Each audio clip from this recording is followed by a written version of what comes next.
Seth, can you take us through what the process was like assembling the team, what you enjoyed about it, what was challenging?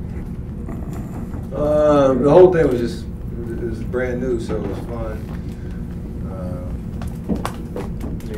Me and Bron and some representatives from the league just on the phone, going back and forth, alternating picks. And the weird part was, like, I knew going into it kind of the format and what my strategy was going to be, but when you actually like commit to a person that you play against, that are superstars in this league, and all that was just a weird kind of vibe. Just me saying I want Giannis and I want James and DeMar and all those guys. So pretty cool. I know obviously, like we talked about before, there's a lot of talking about televising and all that stuff. And I'm sure we'll work the kinks out and it'll be on TV for sure next year. But this first time around, there's enough talk about how the teams kind of came together, enough. So it'll continue to live and get better. Stephen, how long did the process take, and did you get much help from your assistant GMs? It was all in probably, like 20 minutes? Something like that, on the phone, picking teams, and then on the interview with Ernie. But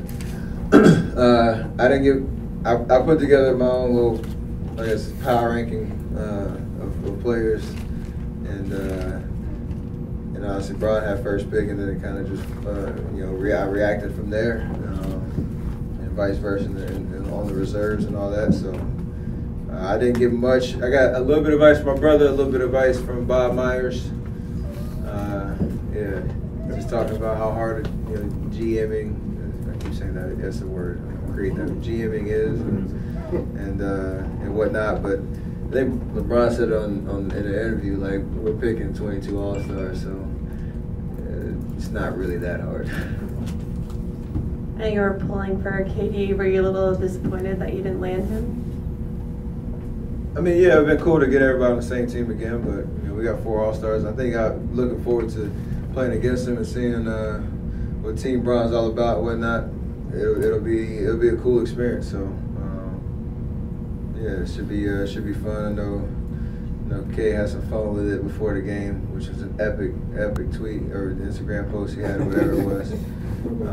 So he's embracing his new team. But yeah, it's good. It should be. I think all the different storylines that have come out and continue to develop before the game will be fun. Not to push this in another direction, but tonight I think Klay had 7 threes. He's right up there at 46%. I think maybe even leading the NBA in three-point percentage. He said he never thought that would be an attainable goal for him. Did you ever think Klay? He said that? Yeah. To lead the percentage? He said because he's high volume. I mean, I get that, but maybe he just never thought about it. But he shoots it every time when he gets the ball, like he's shooting to make. So. That's part of it. I know he's shooting at an extremely high level right now. He started off the season hot. He's sustained it. I know he'll continue to do that, going throughout the season. But the measure of a player is just how much better you get and how you can challenge yourself in different areas. And yeah, he is a volume 3-point shooter, but you can have a little bit of both and have that efficiency.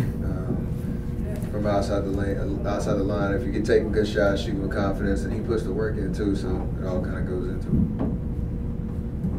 Steph, when you kind of just look at your whole journey, where would you put getting to 14,000 points in the context of everything and what that means? I don't know. It's a pretty special accomplishment for me. I think I always measured it based on my dad. I remember him bringing home his 10,000 point ball when he was playing for Charlotte. I think he still is the franchise leader in points for them. And so, like, when I was in high school, you always had the 1,000-point club, and same thing in college. I made like 2,000 plus, and I was like, oh, that's pretty cool. But you think like 10,000 points in the league would be something crazy. So to hit 14 is a pretty cool number. Obviously, you had 2 guys in the last 2 weeks that have hit major milestones. So there's obviously a lot more to hopefully accomplish. KD with 20 and LeBron with 30, but I appreciate every opportunity I get to go play. And I didn't even know Raymond was really wrapped up in the All-Star game. He didn't really tell me where I was reaching that milestone today, so I had to find out elsewhere. But yeah, it's pretty cool, and hopefully a lot more to come. Steph, you got that famous closing group to close both halves pretty well tonight, especially at the end of the game. For different reasons, hadn't been out there a lot, hasn't been real successful this season. But how important is it to you guys to get that five back out there and get going again like we've seen before? I mean, it'll be important, and it's something that we obviously know what our chemistry is and what plays work, how we defend on the defensive end. And as we get towards the playoffs, that lineup will be out there a lot more, and we'll rely on that lineup to close games, to close halves, to just seize that momentum. So we don't get wrapped up in the stats really right now.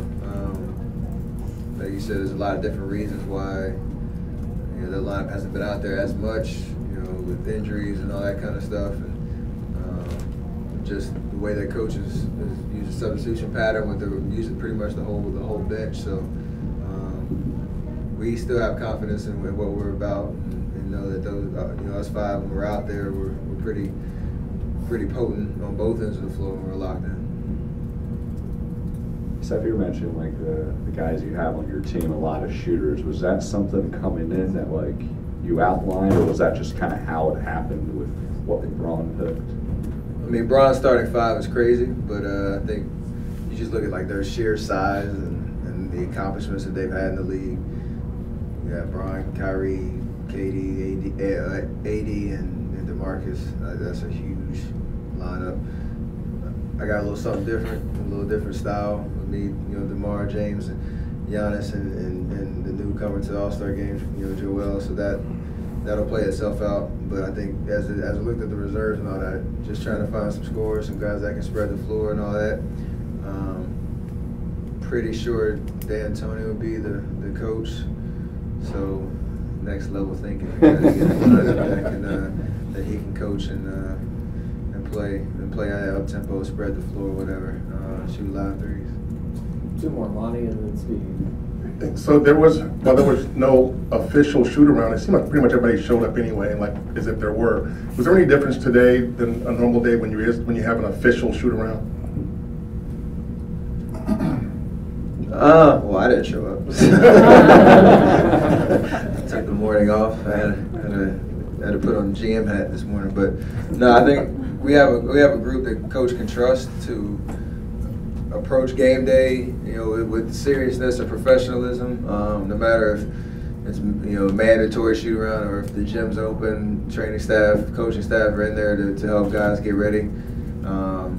Because everybody has a pretty solid routine, a set routine that they rely on to get themselves ready. And even though we didn't have our normal film and walk through and warm up and all that kind of stuff, I think guys really rely on that. And so it maybe just change the mindset too. Like, you're going in for yourself and you're going in to get yourself ready, and there's nothing else you need to worry about but what you need to do and be more efficient with the time and all that kind of stuff. So, which was funny, before we went out on the court, I usually say like a little two-line like motivational something, and today was like, let's not have shoot-arounds ever again. Try to prove to coach that we could handle it. I heard he mentioned something about our defense, but offensively we were solid. Last one for Steve. Steph, you guys have got Boston next. They've had some success against you the last couple of years. Does that give anything more to this Saturday game for you guys and just your competitiveness? Protecting home court and understanding that they beat us and at their spot, and this is obviously a tough offensive night, but defensively we played pretty solid the whole game. Kyrie made some tough shots down the stretch, and we kind of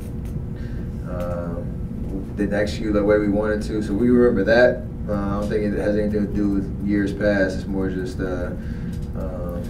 understanding they're a really good team. They're leading the pace in the Eastern Conference, and you're gonna have to play really well to beat them.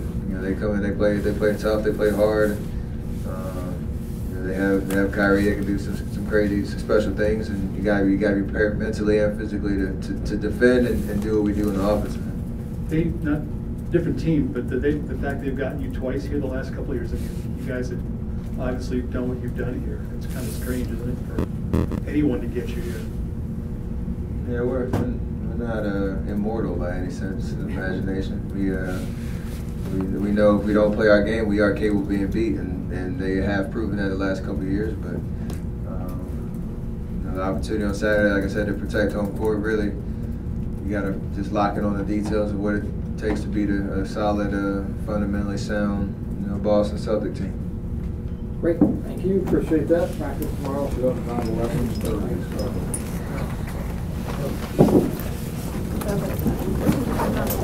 No.